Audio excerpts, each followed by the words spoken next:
This is a city, my city, but it could be yours, anybody's city. These are the citizens, my neighbors, friends, and a few in-laws as well.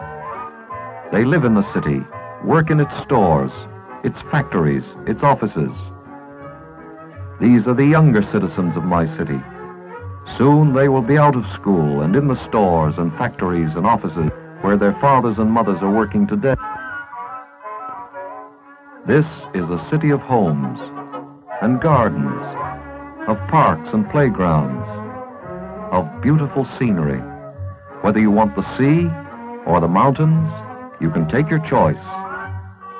Yes, this is a city, my city, your city, a city of great beauty and peace.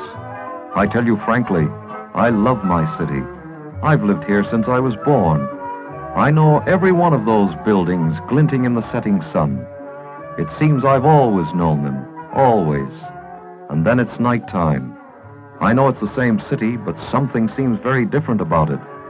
These must be the citizens of the night, the people of Shadowland. They live in my city, these people. They must be my neighbors, too. My neighbors? I don't like to criticize, but... You don't need to. He doesn't want criticism. He wants help. Somebody roughed him up, jackrolled him. That's the way alcohol leaves a man.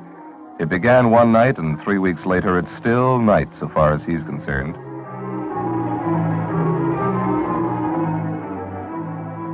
Like these other fellow citizens of yours, they don't even know it's past breakfast time. Day, night, what's the difference? Life is liquid, even if it comes out of canned heat.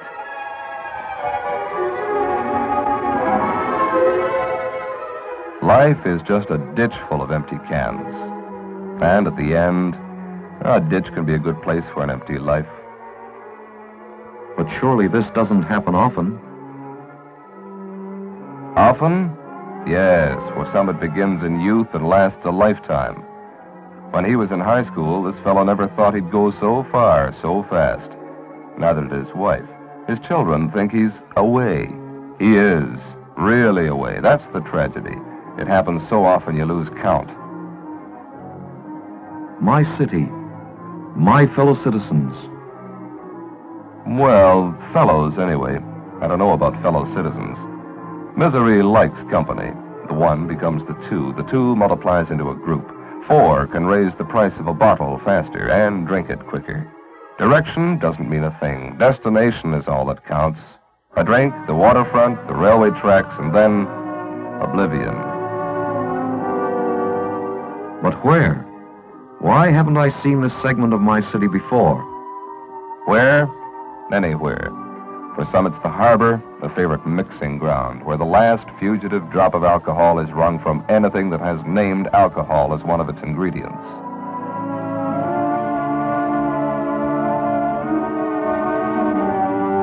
For others, well, any back alley will do. Strange, but public drinking usually leads to private alcoholism. Filth is forgotten, and so is the stench. From any old hole in the wall, a man can float from despair to paradise. So up with the drinks, and here's a toast to absolutely nothing. To paradise, you say? What kind of paradise? Depends what kind you want. Perhaps you can stay vertical with the help of crutches. Then it's paradise just to feel no pain. Except you don't rub on the rubbing alcohol, you apply it another way. You call it painless paradise. But perhaps you can't stay vertical. Then you find a pavement paradise. With the world spinning off its axis, why try to be upright? When trees and traffic, people and buildings are swirling up and down, in and out, it's sheer paradise to find a sidewalk. It's cold, it's hard, but it's solid. And it's roomy. There's room to stretch and sleep. And even if the leg is covered with wine sores, the pavement can be paradise. Is it really a fellow feeling that makes one wondrous kind? Maybe there is a helping hand, but perhaps that hand helps itself. On your feet, Mac. But let's see if you've got the price in your pocket. But surely they try to get going. It's tragic, but it's true. You can't get going until you stand on your own 2 feet. Just to think, all this in my city.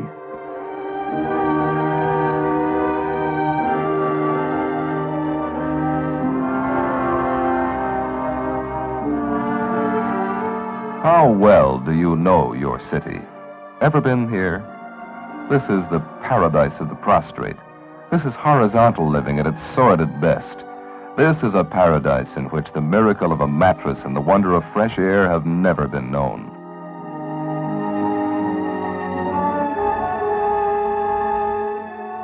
Ever been here?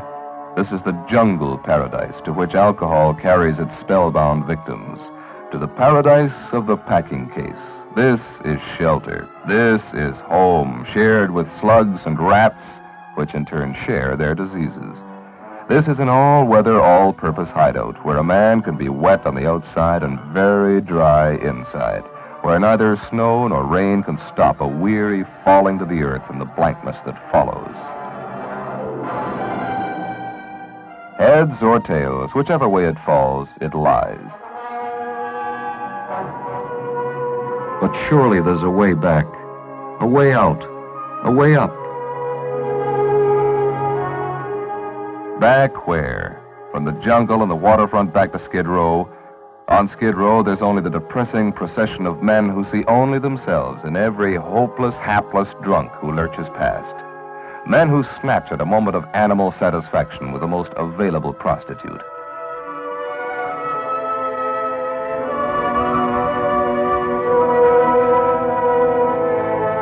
Who find the prospect of further oblivion pleasant when they find a live wire and connect. A live wire? Yes, someone with a price. For companionship, only Skid Row is left. And all too often the companionship is vicious, cruel. A drinking pal, inflamed by alcohol, can easily become an enemy.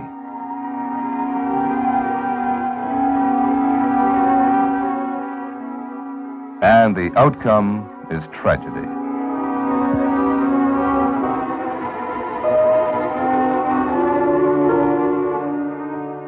And for those who survive vengeance and the weather, for those who outlast hunger and disease, there's only an early old age and utter futility. Unless what? Unless, well, see the man in that uniform? He's on Skid Row. But he's not a policeman. He is on patrol, however. He's one man who does know a way out from this horrible human scrap heap.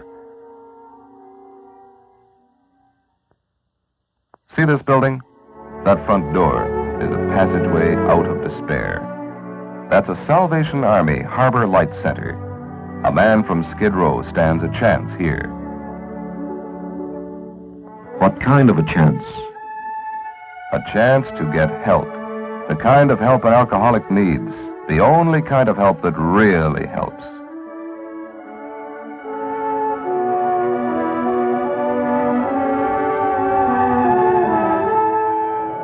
You see those men on the platform singing. Maybe you can catch the words.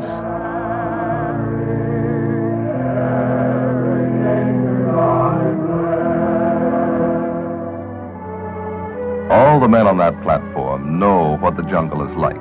They remember the searing, blinding effects of alcohol. They were once among the ghostly figures that wandered up and down Skid Row. Like Bill.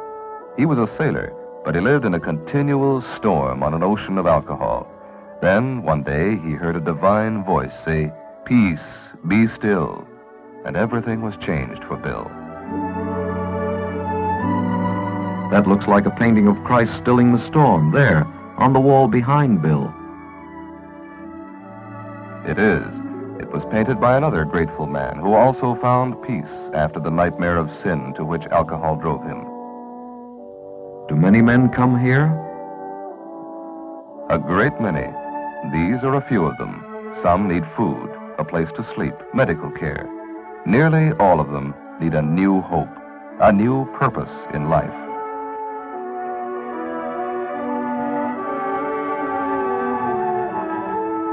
And do they find it? Yes, some do.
I think I understand. This is how a new life begins. Now the man has hope and purpose. But what happens next? He's given a room. He no longer wants the jungle and the madness that goes with it. He wants peace. Human dignity calls for quiet and order, and here he has it. But perhaps he needs medical care. The exhausted body is barely surviving the punishment of the years. In those weeks when the senses slowly regain sensibility, he knows that someone genuinely cares. Many are hungry. Whether the man enters Harbor Light as a convert and patient or not, he must be fed. And there's always food. Some have no other source of supply. Some eat only to stave off the pangs of alcoholic thirst. Some can hardly eat at all. Liquor has rotted the appetite.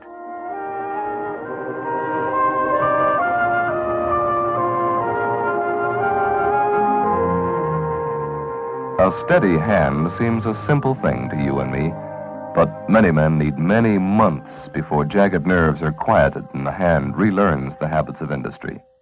Here, a man tools out a new life for himself while creating things of beauty under competent guidance.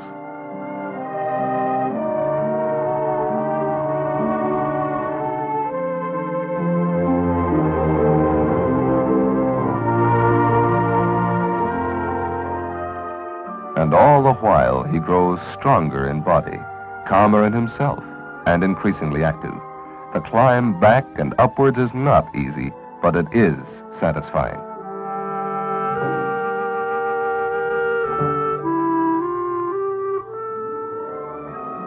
And there is always the encouragement of those who have made it, those along with himself who are trying.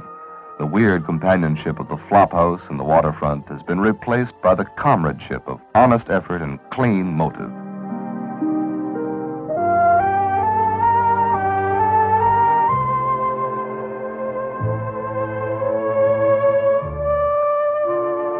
And most important of all, faith must be found and fostered. This is the secret. How could they have missed it? God is able. Yes, God is able. Here are the faces of despair, the faces of tragedy. Every line and every forehead is a smashed dream. Every crease on every cheek is a ruined hope.